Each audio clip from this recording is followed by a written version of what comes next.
बिस्मिल्लाहिर्रहमानिर्रहीम। अस्सलामुअलैकुम वरहमतुल्लाहि वबरकातुहू। आज मैं आपको एक ऐसी लड़की की सच्ची और दुखी कहानी सुनाऊंगी जिसको अपने शोहर पर शक था कि उसके शोहर की नज़र उसकी बहन पर है। तो कहानी शुरू करने से पहले आपसे गुजारिश है कि आप मेरे चैनल हमना वॉइस को ज़रूर सब्सक्राइब करें और साथ दिए गए बेल आइकॉन को भी लाजमी क्लिक करें ताकि फ्यूचर में आने वाली मज़ीद वीडियोस की अपडेट्स आपको मिलती रहें। एक लड़की जिसका नाम चांदनी था। चांदनी अपनी अम्मी और बहन के साथ रहती थी। चांदनी की बहन का नाम सहर था। सहर बहुत खूबसूरत थी। सहर का रंग गोरा और लंबे बाल थे, जबकि चांदनी में कशिश बहुत ज़्यादा थी। चांदनी भी खूबसूरत थी, लेकिन चांदनी का रंग सांवला था। चांदनी के बाल सहर से ज़्यादा लंबे थे। चांदनी की अम्मी, जिसका नाम बल्कीस था, वो अपनी दोनों बेटियों से बहुत प्यार करती थी। बल्कीस की दोनों बेटियां जवान थीं, लेकिन बल्कीस को पहले चांदनी की शादी करनी थी। बल्कीस ने चांदनी के बहुत से रिश्ते देखे तो लोग चांदनी के रंग के बारे में तरह तरह की बातें करते थे और रिश्ता जोड़े बगैर ही चले जाते थे। चांदनी अपनी स्याह रंगत की वजह से बहुत परेशान रहने लगी थी और बल्कीस भी अपनी बेटी की शादी के लिए बहुत परेशान थी। बल्कीस अपनी बेटी चांदनी के लिए दिन रात दुआएं मांगती थी कि जल्द ही मेरी बेटी की शादी हो जाए। फिर एक दिन एक औरत चांदनी का रिश्ता देखने आई। चांदनी की उस दिन तबीयत खराब होने की वजह से चांदनी दवाई लेने गई थी। जब उस औरत ने चांदनी की छोटी बहन सहर को देखा तो सोचने लगी, अगर छोटी बहन इतनी खूबसूरत है तो बड़ी कैसी होगी। उसने चांदनी को बगैर देखे रिश्ता पक्का कर दिया था और चांदनी की चट मंगनी और पट शादी वाला हिसाब था। 1 माह बाद ही चांदनी की शादी एक कामरान नाम के लड़के से हो गई थी। चांदनी फूलों से सजी हुई सेज पर बैठकर कामरान की मुंतज़िर थी। वो कामरान को देखना चाहती थी, पर ये क्या। कामरान जब अंदर कमरे में आया, उसने चांदनी का घूंघट उठाया और वापस नीचे घूंघट करके अपनी अम्मी को आवाज़ दी, अम्मी, ये काली कलोटी लड़की कौन है? ये किसके साथ आपने मेरा निकाह करवा दिया है? कामरान की अम्मी जब कमरे में आई तो उसने जब चांदनी को देखा तो वो भी हैरान हो गई और चांदनी को पूछने लगी, अरे लड़की, तुम कौन हो? तो चांदनी अपनी सास और शोहर के ये अल्फाज सुनकर हैरान हो गई थी। फिर चांदनी की सास ने चांदनी की अम्मी को फ़ोन किया और कहा, आपने हमारे साथ बहुत बुरा किया है। ये किसके साथ मेरे बेटे की शादी करवा दी है? तो चांदनी की अम्मी बोली, क्या हुआ बहन, वही तो मेरी बड़ी बेटी चांदनी है। आप ऐसी बातें क्यों कर रही हैं? तो चांदनी की सास बोली, क्या वाकई ये काली आपकी बेटी है? तो चांदनी की अम्मी बोली, बहन, उसे काली तो ना कहें, बस उसका रंग थोड़ा सांवला है। तो चांदनी की सास बोली, आपने हमें पहले क्यों नहीं बताया? तो चांदनी की अम्मी बोली, आपने तो मेरी बेटी को देखे बगैर ही रिश्ता और शादी तय कर दी थी। चांदनी की सास ने फ़ोन बंद कर दिया था। दूसरी तरफ चांदनी का रो रो कर बुरा हाल था कि ये सब क्या हो रहा है। चांदनी का शोहर उसे अकेला छोड़कर कमरे से बाहर चला गया था। चांदनी सोच रही थी, क्या मैं खूबसूरत नहीं हूँ? क्या वाकई में मेरा रंग बहुत काला है? चांदनी की शादी को अब 6 माह गुजर चुके थे, लेकिन ना तो उसका शोहर उसको अच्छा समझता था और ना ही उसकी सास। चांदनी की सास हर वक्त उसके काले रंग पर कोई ना कोई बात करती रहती थी और चांदनी को उसके नाम से कम और काली कलोटी या काला चांद कहकर बुलाती थी।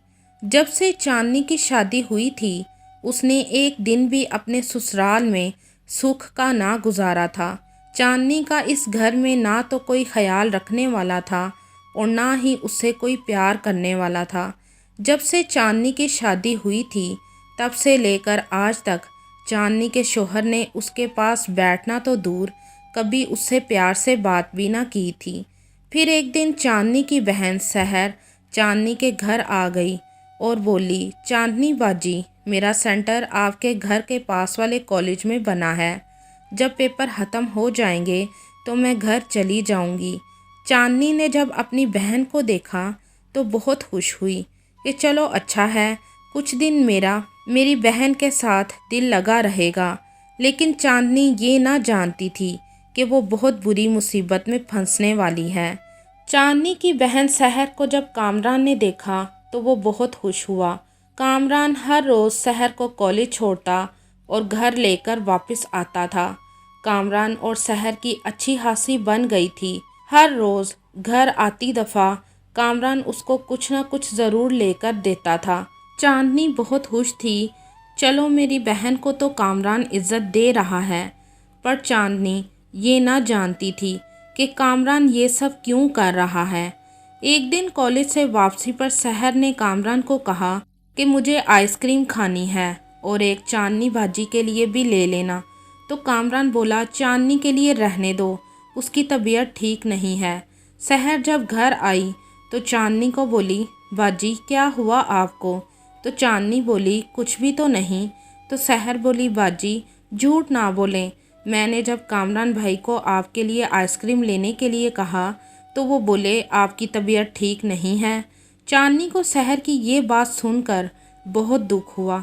अब चांदनी को ऐसे लगने लगा था जैसे सहर और कामरान में कोई खिचड़ी पक रही है, क्योंकि कामरान ने ऐसे तो कभी बात चांदनी से भी ना की थी जैसे वो सहर से करने लगा था। अब चांदनी को अपने काले रंग से कौफियत होने लगी थी।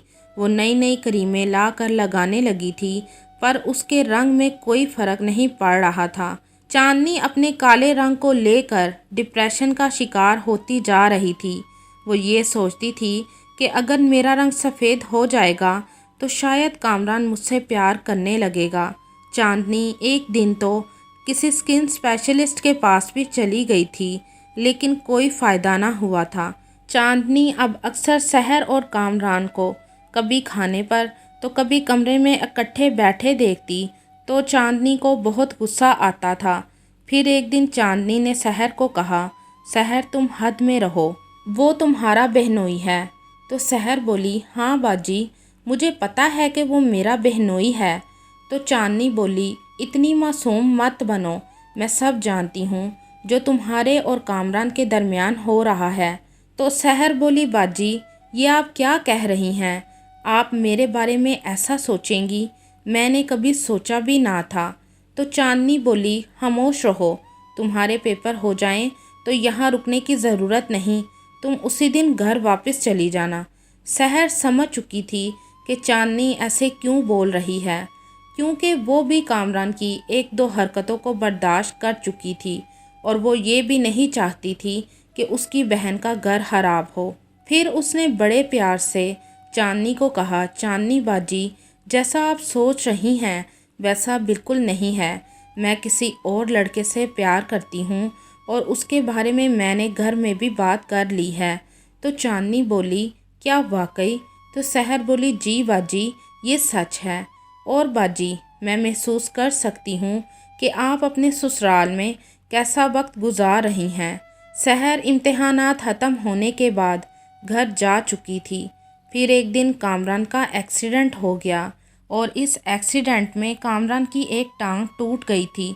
चांदनी ने कामरान की दिन रात खिदमत की और जल्द ही कामरान की टांग ठीक हो गई थी। फिर कामरान ने सहर से माफ़ी मांगी और कहा, सहर तुम्हारा बस रंग काला है, लेकिन तुम्हारा दिल सोने का है, जिसको मैं समझ ना सका था, मुझे माफ़ कर देना। फिर चांदनी की सास ने भी उससे माफ़ी मांगी। अब चांदनी अपने घर में अपने शौहर के साथ खुशो हरूम ज़िंदगी बसर कर रही है। ज़रूरी नहीं काले रंग वाले का दिल भी काला हो, रंग तो कुदरत के बनाए हुए हैं। अक्सर गोरे लोग दिल के काले होते हैं, इसीलिए किसी को उसका रंग देखकर कभी उसको ऐसी बात नहीं करनी चाहिए जिससे उसका दिल दुखे। आपकी इस कहानी के बारे में क्या राय है कमेंट में ज़रूर बताइएगा।